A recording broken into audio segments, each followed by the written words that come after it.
Great. So, welcome to the Red Telecast. This is our first podcast for the year.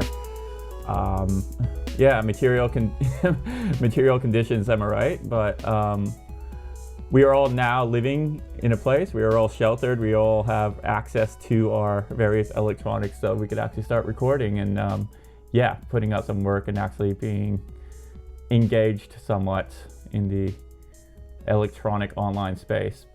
So what are we talking about today is state and revolution. One of the, I guess, when we talk about the 10 or 20 essential readings for leftists, state and revolution is definitely up there.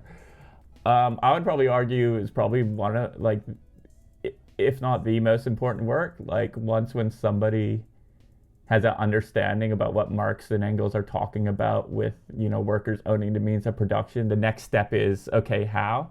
And I think State and Revolution, kind of really answers that question, Like, after reading that book, any question that you have that is, how do we do communism or how does communism work, is, addressed in some way, shape, or form in State and Revolution. Yeah. As far as you can expect, an instructional kind of thing. Well, you're not going to get that with any communist text, really, because it's all about pretty much building your own process to try and achieve the results, because everyone's situation is different. But before we dive into that, we have housekeeping, because we have a third now. Right. Yeah. I didn't say who are actually with. So we got Moth, myself, Colton, and third member, Emily. Hello. Hello. Great. So now that you know who we're actually talking to or who's actually going to be talking, let's get back to State and Revolution. Sorry, what were you saying, Michael? Oh, basically just it's every situation, all these theorists pretty much expect communists of different times and places to build their own process, to tackle the state they have to deal with and build revolution their own way. Because, well, if Lenin were to set a step-by-step guide of here's exactly how you do revolution, well, it would only really apply to his context. It would only apply to early 20th century Russia, because that's the context he had to tackle. Yeah, and then, we can kind of appreciate that with his text, because opposed to Marx, when you read Capital, you could kind of understand that and take away that it's a very scientific kind of book, whereas what Lenin talks about in State Revolution is very much, I guess, more political or polemic or something like that, when he's looking at the landscape, particularly what's happening in Europe during the beginnings of World War I, and he's responding to all the issues of socialism. But he does it in a way that it's timeless, and I think either it's intentional or non-intentional, whether he's trying to make something that can be used in the future, or it's just history just repeating the worst parts of itself under imperialism, that the issues that he's coming up against, particularly in the German Democratic Party, absolutely applies to what we're experiencing or facing up against today. In fact, what we're facing up today is even more any leftist movement that has any political sway is even more of a bastardization of what leftism is than what Lenin talks about in State and Revolution. We'll get into specifics in a sec. Yeah, he had a lot to say about the German situation. You get a sense he was really quite worried about it. Yeah. So before we start digging into specifics of the issues that Lenin talks about or raises when it comes to socialism and the state, or communism and the state, just to set some parameters. We know what socialism is, but what are we talking about when we talk about the state, or in this context? I mean, obviously the classic is that it is an organ of class domination, that it's there to kind of maintain the status quo between the working class and the ruling class. But obviously the interests lie more with the ruling class, as they are more aligned with them. Yeah, pretty much. We could think of it as governance, your parliament, your elected leaders and stuff like that. But I think Emily raised a really good point. Like any apparatus that kind of upholds the status quo. Like the police. Yeah, exactly. We could The start thinking police is about just police. yeah, I mean they're obviously just another instrument there, but they are. All these things are just they're different arms of state rule. Like it's Hmm. important to recognize that the state isn't just what we think of as the state in in everyday life. Of it's the government and branches attached to it, but it is all these things that uphold class rule. Yeah. The current state is, of course, the current state we're dealing with is a bourgeois state. So it's all these things upholding bourgeois rule. We think of, say, the ABC as, that's the state run news. But even even 7 News, 9 News, all these things, they still uphold state rule by upholding bourgeois rule. Cultural hegemony as well, but the cultural hegemony that kind of maintains the status quo as it is, that it's everything goes into it, the media, all of that. That's exactly what I was going to say. We're entering into this really cool period where, well, yeah, cool. Yeah, this really great time where capitalism is morphing in, or if it has not already morphed into imperialism, where, yeah, this idea of the state, it just entrenches every single aspect of our lives. Like Michael just said, not only government run media, but every privately owned media is the apparatus of the state.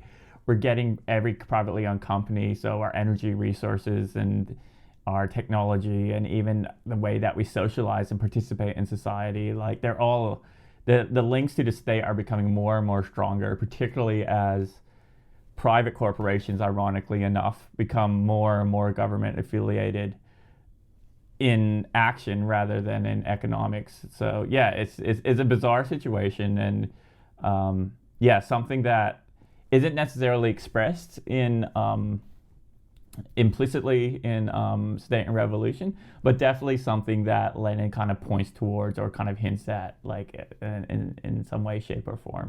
As government rule appears to grow weaker, post the privatization wave of the 1980s and the neoliberal hellscape we're in, state rule hasn't weakened at all, because state things that were run by the state were taken over by private enterprises. These roles were taken over and are still done less effectively and more for profit.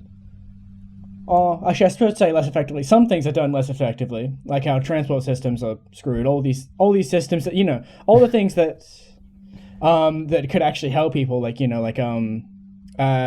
water, gas, electricity, all these very important things. They run a lot worse, but the police are still doing their job.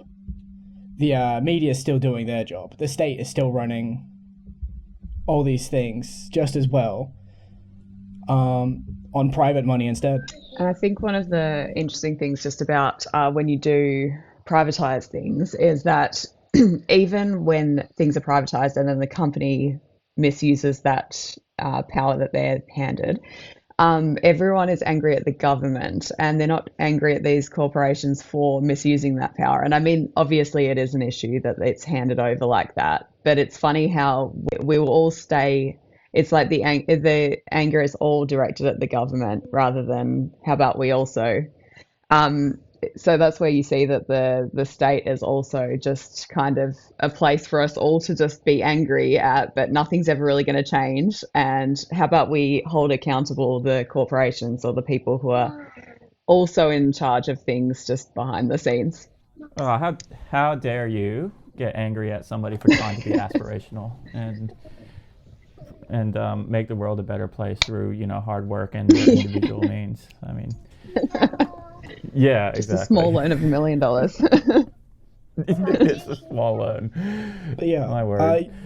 you're exactly right though. The radical energy that exists as a completely normal response to the world we live in, it has been completely misplaced, intentionally so, as just government bad. You see across media, across mass media and TVs, movies, everyone is more than willing to say government bad, the state bad, but they don't quite agree or understand why and what exactly these things do, what their role is, and what the response Yeah. should be. Yeah. So, in State and Revolution, is state bad? State bad, but also Yeah, state bad. state good. Yeah. Dictatorship Yeah, of the also proletariat state state. good. That state good. I wouldn't go so far as to say state good. I It's think dialectical. It's state necessary for a State certain bad, period of state time necessary. or whatever. Yeah. So yeah. So to kind of bring it back to State and Revolution, what Lenin is talking about. So he talks about this idea of the state, not just government, not even just military, but really anything that is exasperating the power that the minority has over the majority of the workers effectively. And with that comes issues because socialism, is strong, particularly in Germany. What is it, like the most popular, if not the second most popular party in there? And then we're getting all sorts of issues as well. On top of that, we're having, previously, a decade previous, the Paris Commune as well. So the idea of anarchism is kicking about. So those two, I guess, extremes, where we've got social democrats on one side saying exactly what Michael was alluding to, state good, we can use this for our own benefits. And then the anarchists on the other side saying state bad, we must immediately dismantle it. So what are some problems or issues that Lenin's like talking about in his book, particularly in the earlier chapters? And do they hold any sway at all today, or like any relevance to Australian culture, Australian state politics in particular? Quick thing: the Paris Commune was 1871. Yeah. You won't want to put that in there, but I don't know. That needs to be addressed sometime. Sorry, 100, not decades. Yeah, come So, on, 100 3 years. decades Yeah, back. my bad. As much as I loathe to sound like a centrist, the answer for these, like, it lies somewhere in the middle. Like, Yeah, to say absolutely. like, oh, state good because of this, state bad because of this, it's foolish. Like, you can't quite apply a metaphysical definition of good, bad, good or evil, like, onto these things, because we have to recognize the state for what it is. It's an organ of class rule, and which means if our goal is class rule by the working class, then we have to take hold of the state and make use of it for such a thing. And that does not mean through the social democrat means of, oh, get voted in, and like that means the state, we have the reins of power to ourselves, right? No, it means capitalism needs to be destroyed, which is why the book is State and Revolution. And we could look at that just through like the lens of history. I mean, what happened to the German Social Democratic Party? What happens to reformist movements? Heck, like the Labour Party in Australia was founded on a working class movement. And well before, Bob Hawke did his funky moves and like completely wrecked it, like it was already lost all its teeth of any proper worker action. It's gotten to the point now where class collaboration has reached to such an extreme where even unions are this a state apparatus. Like there's no connection between certain unions. I wouldn't say, we still got 1 or 2, 3, 4 unions, industry unions in Australia that are still going, but a lot of them are not tools to improve working conditions or not representations of the workers. They're class collaboration tools. There are tools to make capitalism more tolerable. I see it as another game of politics, really. Like when I'm at work and there's it's just all so political again, but with the whole like what is in line with Labor, and even the most radical person I've come across so far said that Labor left is the way forward, and it's like, yeah, but somehow agrees with everything that I say about issues with the state, and then says Labor left is the way forward, though, because there's no other. And it's all about that fear of the other, the big other of like, if the Liberals get in, that, which I think is the whole basis of capitalism, really, because we all know like in even in the good countries to be in, that the quote unquote good countries to be in, Yeah. that it's not great, but we're told that it's still better than the alternative. And I know that Mark Fisher went into this in his book Capitalist Realism um, about it being we're told, when it's better than the alternative. Hang on, I actually have something for this. So, oh yeah, it's lowering our expectations, we're told, is a small price to pay for being protected from terror and totalitarianism. A brutal state of affairs, profoundly inegalitarian, where all existence is evaluated in terms of money alone, is presented to us as ideal. To justify their conservatism, the partisans of the established order cannot really call it ideal or wonderful, so instead they decided to say that all the rest is horrible. Sure, they say, we may not live in a condition of perfect goodness, but we're lucky that we don't live in a condition of evil. Our democracy isn't perfect, but it's better than bloody dictatorships. Capitalism is unjust, but it's not criminal like Stalinism. We let millions of Africans die of AIDS, but we don't make racist nationalist declarations like Milosevic.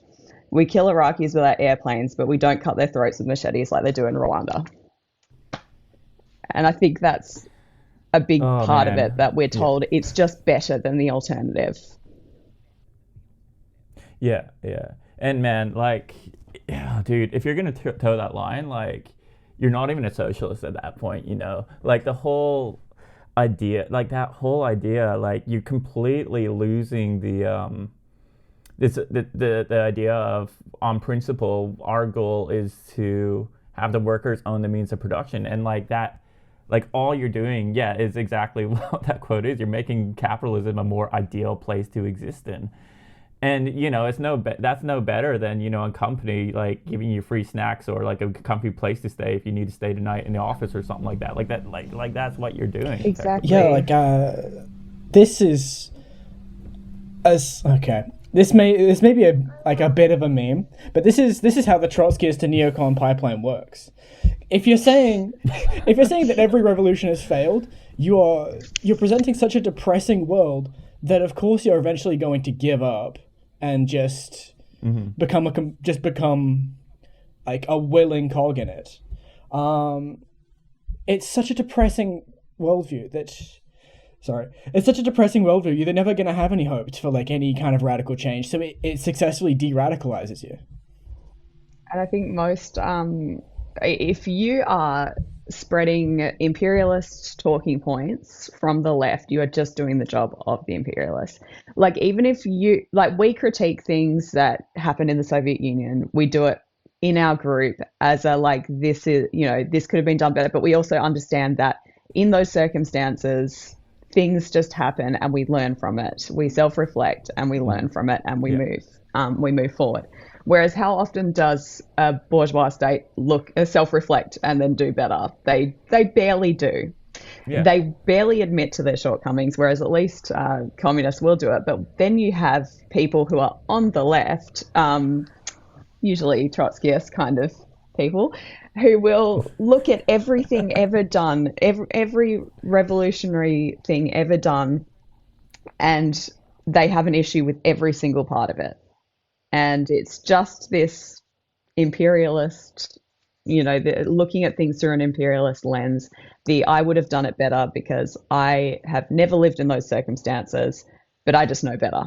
Like I want to say, just call yourself a neolib and like just get it over with. But yeah, There's might as something well. interesting about them as well, that the second that someone builds a strong structure to have imperialism not overrun them again, then they're problematic in the eyes of these organizations, because you think about how hard they go for the Palestinian movement. I don't know if we're going to have to cut this out, but the Palestinian movement, and then, but if Palestine built a state anywhere like Cuba has, anything like that, suddenly they would be critiquing them the exact same way. And I just think it's a weak ideology. It is a weak imperial. It's from coming inside. It's just living inside the imperial core. I've never faced any kind of oppression, so I wouldn't know how messy actual revolution is. And I'm just going to critique everyone who tries. Yeah, there are Their opportunist mindset has them hating China, and like so the Soviet Union passed like Lenin, like, and I think it's no accident that it has them hating the strongest examples of socialism and strongest in the terms of state power, like because China can wield incredible state power in that it can, even with allowing markets, even with allowing free market structure to exist, even with allowing like that kind of economic situation to exist within its country, it can still wield state power to mediate between the working class and the capitalists in non-extreme situations, and in extreme situations punish capitalists and curtail their power. And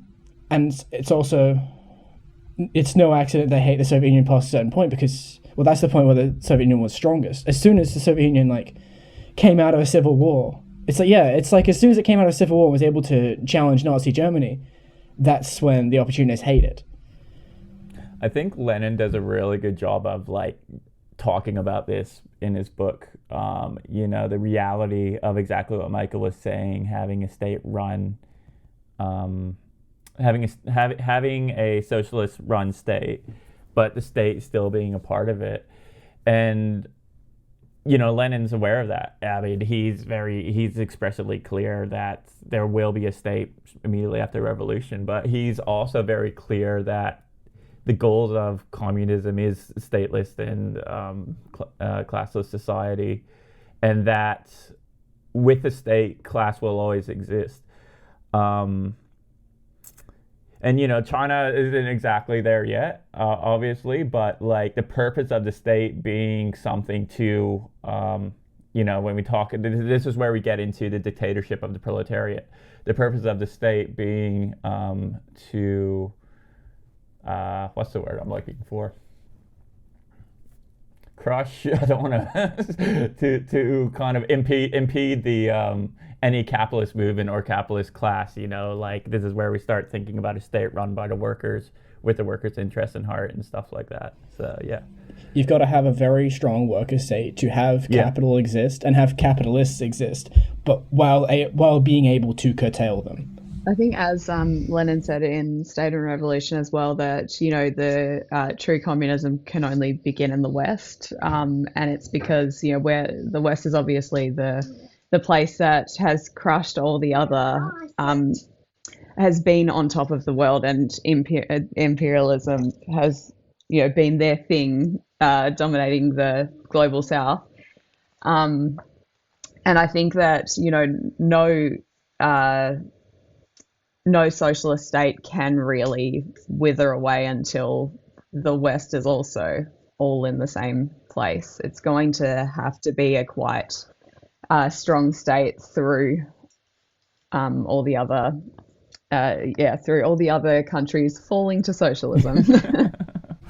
And that can sound really quite bad when like some of the best, like the most powerful and the most successful socialist projects, actually all of them were, the closest one to the West was the Soviet Union.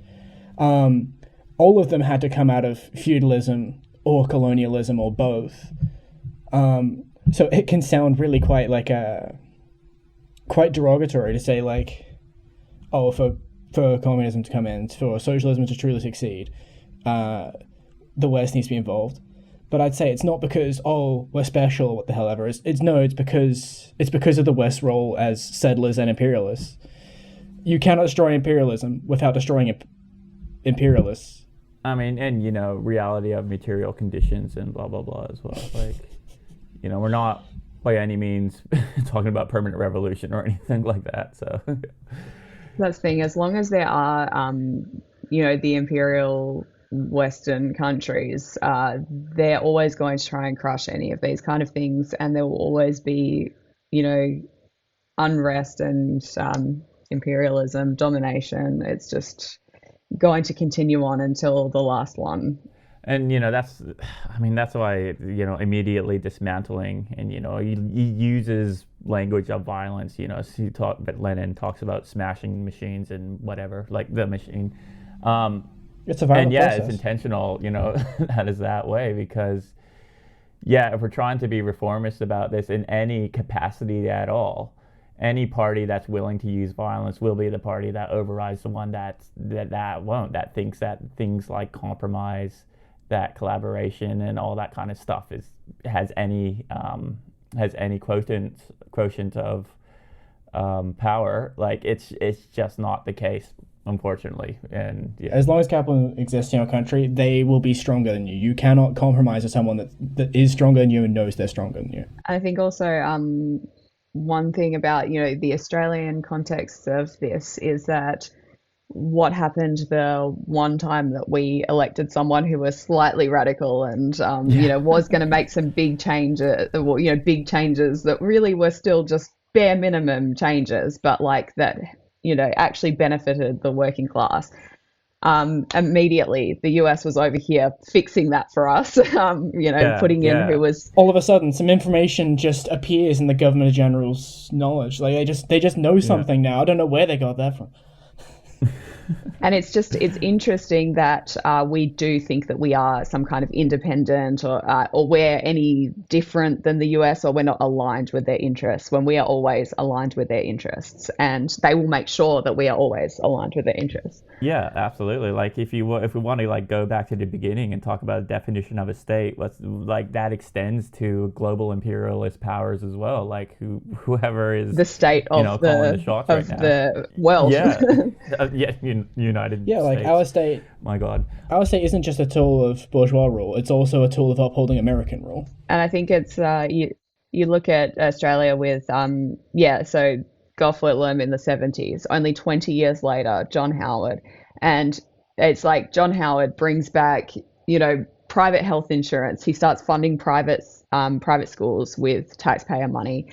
He was the one who absolutely screwed labor relations that led to the Patrick dispute and all of that. Like he did so much that to undo what was just done, and that is what I think is extremely important to look at when you're looking at state and revolution, is that the state as it is now will always do this, that any concessions made to the working class can be stripped back at any moment. They can be Yeah, stripped back the absolutely. moment that it's inconvenient to the ruling class. It's never actually to change things for forever for the working class. It's just. Yeah, yeah, and try as you might, form a Labor Party, do all that, but ironically enough, it was very much Labor with Bob Hawke and the Accords that laid the groundwork for John Howard to absolutely tear the any semblance of workers' rights away from Well, Australians. absolutely, Yeah, because you see what happens when there's actually a radical prime minister in. So now yeah, you have Labor that are completely aligned with the interests of. I mean, it's interesting that the Labor Party was started with unionists and socialists and all of that. That now you can't, if you're in a union a lot of the time, you can't mention if you're a socialist, if you're a communist. You absolutely cannot be both. And it's like this is where you see that it's completely moved to aligning with the state because they're afraid of the great other, the liberals, getting in or something. yeah. And this extends beyond labor as well. Any political leftist movement. I'll even throw the Greens under the bus here. That's involved in any form of parliamentarianism. Lenin's passages on parliamentarianism are very cool, and just the words that he uses of just how shit it is. Oh no, wait, he's not fully like they're in the he's same not boat. fully against it as a tool. It's gotta be mentioned. Yeah. Like he does say in some other works, and I think believe in this one as well. It's basically just like, yeah, parliamentarism will not get you a socialist state, but it can be used as a tool for the sake of your party, for the sake of getting it out there and getting some success. Yeah, but he says how it's important to recognize that it absolutely is not a form of democracy that represents the will of the majority of people. Like it totally For isn't. sure. And that's if you look at the Greens, are they pushing for the end of capitalism? No, they just want a green, friendlier capitalism, which we have seen time and time again. Capitalism cannot be reformed like that. It can't be, it can be for a moment and then it will ultimately not end like that. And so I think the Greens and parties like that, they ultimately, if it's not calling for the end of capitalism, it's not calling for any actual Or change. even if we do get those kinds of reforms here, because I believe like if those kinds of reforms can happen anywhere, it's probably Australia, because we are like a first world country, like we are an imperialist benefactor here. If those kinds of reforms do happen, they are at the expense of the third world nations. Like, yes, we get all our solar panels and things, but they are still, all these things are made with like lithium and cobalt from third world countries, from destroying their nature instead of ours. You know, a lot of the time as well, we're still looking at individual things. You know, they're like, individually put panels onto your house, but it's not, hey, let's get an entire community's worth of solar panels that would power this entire suburb or something like that. It's always an individual problem to fix a systemic issue. You should be recycling more. That Yeah. kind of, yeah. We're not going to talk about the fact that all of that power is still made of coal and gas, and recycling more, that doesn't do anything because most of it gets burnt anyway. Yep. Drink your paper straw. Drink out of your paper straw that actually puts more toxins in your body than a plastic straw. But Yeah. Yeah, very cool. yeah. Yeah. Okay, sorry. But no, we're not going to talk about how there's still, everything else is still single-use plastics. But also, wait a minute. Yeah, so it's been shown that it puts more toxins into your body, but we're just so focused on the individual when there's still people, you know, oil spills and mining and the deep sea drilling Yeah. and like Everything's made with toxins. exactly. I mean, apart from it being just a byproduct of neoliberalism, like, yeah, we got BP saying how you how you can lower your carbon footprint. It's like, yeah, thanks BP, very cool. Thanks for telling me how I could save the environment by myself. That's the kind of thing that fills me with a rage that cannot be matched, I think. Yeah. I think I don't think it's related to anything so far, but one thing I also think about a lot with the state as it is as well, is that people are so scared of any other form of state because they say, but this is a democracy. And it's like, in a true democracy, wouldn't you be, in a true democracy, yeah, the workplace would be democratic. Also the decisions that the government make would be democratic as well. What about things like AUKUS? Did the overwhelming majority of Australians really want AUKUS? Did they even know about it when it and do they want these stupid submarines? Like have people voted? Are people voting on where the money is going and how? No, we're not. So we're not really in a democracy. We just choose the party that we think is the lesser of two evils. But then they say that communism, socialism, scary because that you're in an authoritarian, blah, blah, blah. It's like, well, we're not really in a democracy either. If we're going to work every day that we don't vote on what's going on at our workplace, we don't vote on where all of our taxes are going. We don't vote on if we go to war, and the people who will be affected by having to go to war, they don't get to vote on that. And effectively, we can't recall our representatives either. Mm-hmm. And that's a very big stress point of like Lenin in the socialist state, that they could be that firstly, their wages reflect that of what they get paid minimum wage effectively if you are a bureaucrat, and that you can be recalled like at any time as well. That's what I think. I will always look at Burkina Faso, like used to be Upper Volta when Thomas Sankara came in. The changes that he made, R.I.P. But he made some amazing changes, including putting every person in government onto a minimum wage. Yeah. And if they wanted any projects done around there that they were backing a certain project, they had to put their own money towards it. Because if they wanted it done so badly, they had to put their own money towards it. Sometimes so that there wasn't any kind of conflict of interest about why they were pushing for a certain project. But put your money where your mouth is there. No, absolutely.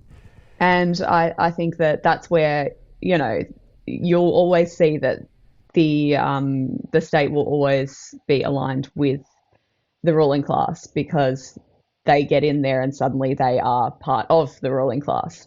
You can't change that. The state is an organ of class rule. For it to be truly democratic, it needs to be an organ of the rule of the class that is the majority, and that's the working class. So we're approaching time, but there is like a couple of things I think we should probably touch on before we go. I think Michael, before the podcast, you were talking about what was it, the housing question or something like that. So what were you going on about there? Yeah. That goes over a bit. Basically, it covers a lot of examples from Marx and Engels. One of them is like Engels' work on the housing question. And basically, Engels was he was going over the example of the Paris Commune and how it differed from the capitalist state in housing. How as part of seizing command of the state, it would seize housing for the sake of the public.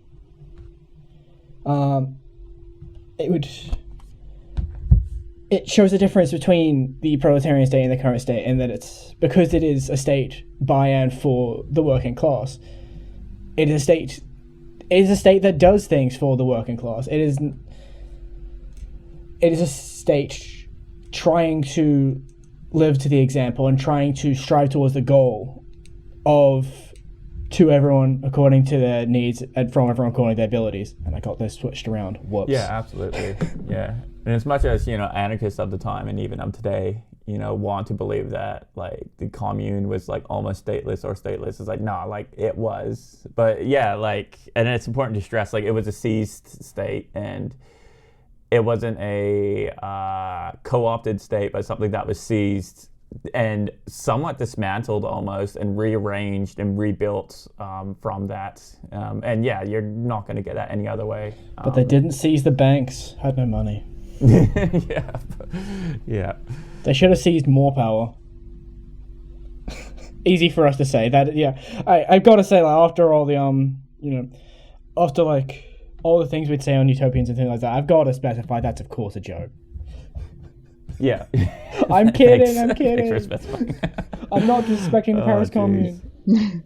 I think that's the big difference, obviously, between the bourgeois state and the dictatorship of the proletariat is basically the goals for what the government is wanting to do. Like, if you look at any, if you look at China, are their goals to do with profit, to do with it's even just looking at GDP rather than what they're doing for the people of the country, or austerity politics as well. How big a deficit can we be in, or how it's just whereas the goals of the state, the dictatorship of the proletariat kind of thing, is to be helping the people and to bettering the material conditions of the people.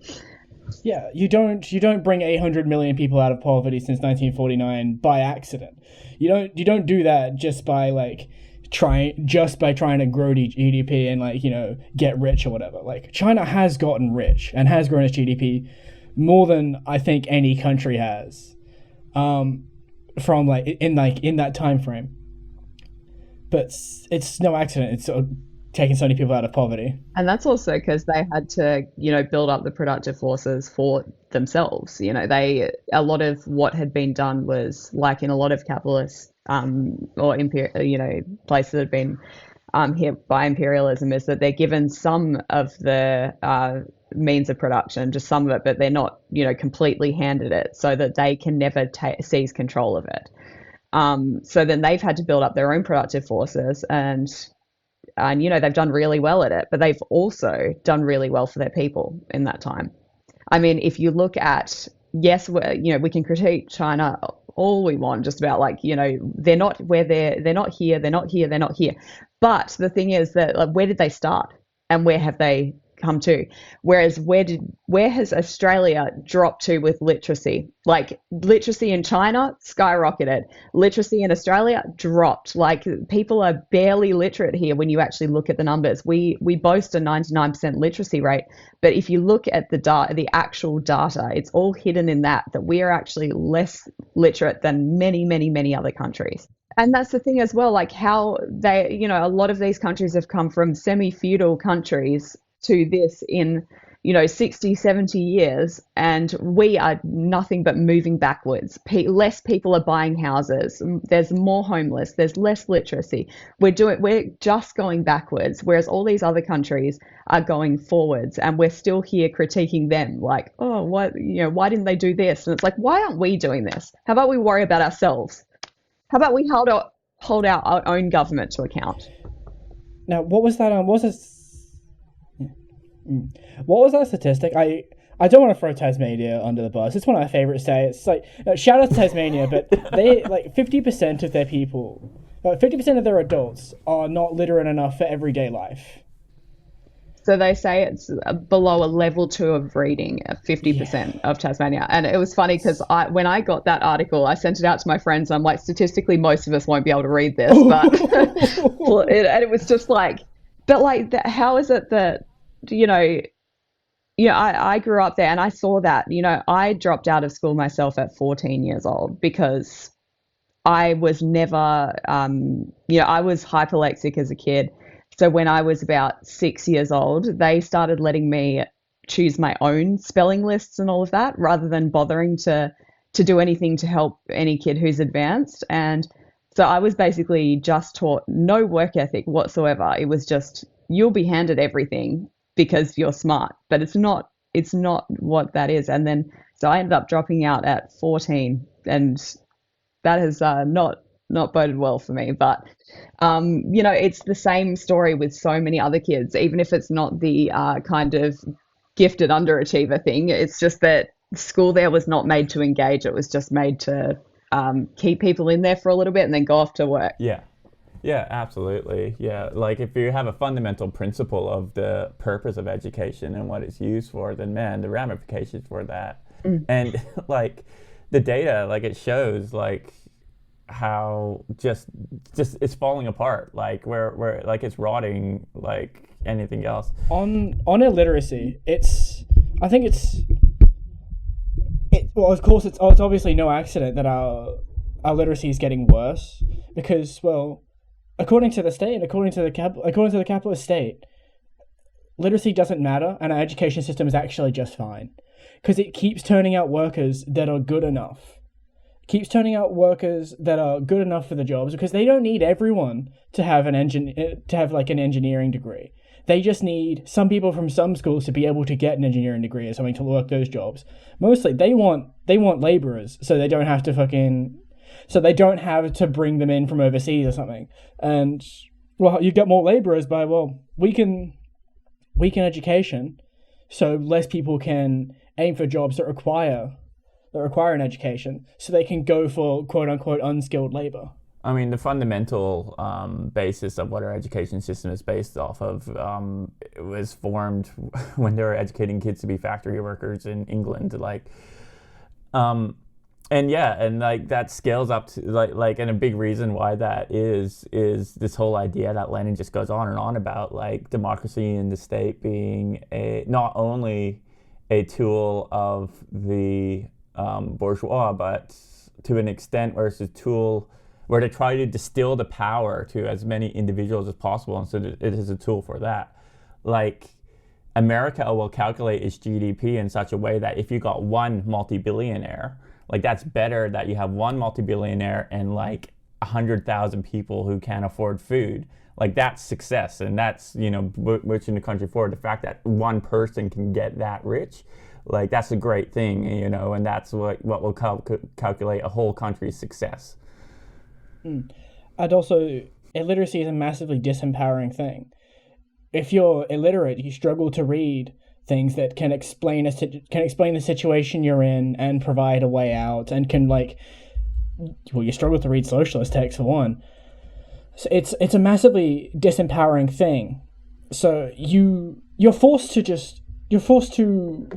trust the world around you more, to trust what people say to you more, if you're not able to effectively read up on the world and understand it yourself that I way. think that's even after being on the left for a long time, being a communist for a long time, there's still still things that I will read and just realize that puts exactly what I was feeling into words, and just realizing that even I've just opened capitalist realism again because I think this one's a good example of kind of he goes into reflexive impotence, which is like an issue of younger children, especially teenagers, knowing that there's something wrong with the system, but not being able to put a finger on what it is, and just that feeling that something is wrong with this, and there's just no place for me in this, and not seeing a future.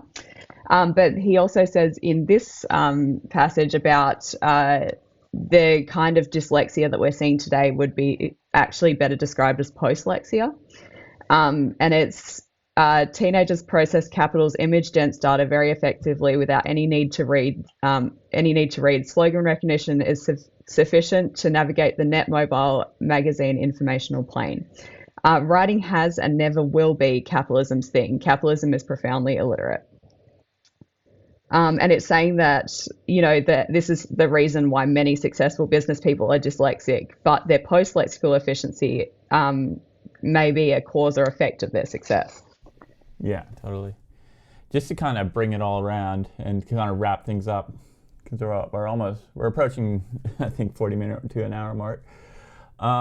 Yeah, like that's absolutely right. And throughout Lenin's book, and especially when he finishes it off, he talks about and really lays out in like quite insightful detail how socialism is going to actually work through its various stages. And at the very foundation of that is this idea, it is a majority participation and realization of the working class to actually get any of this off the ground. What means all, if not all, most of the working class has to not only be aware, but be engaged and understand what we're talking about when we think of owns of productions, imperialism, bourgeois attitudes, and all those sorts of things as well. So it matters, and the bourgeois are aware that it matters, and they're trying to do everything that they can to kind of not only stop that happening, but to perpetuate this.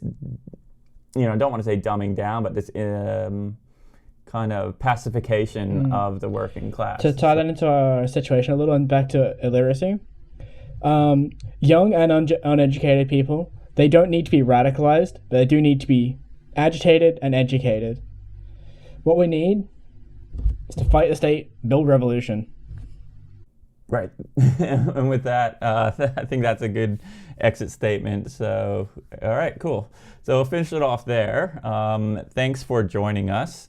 And yeah, hopefully we'll see you all sooner than what it's previously been.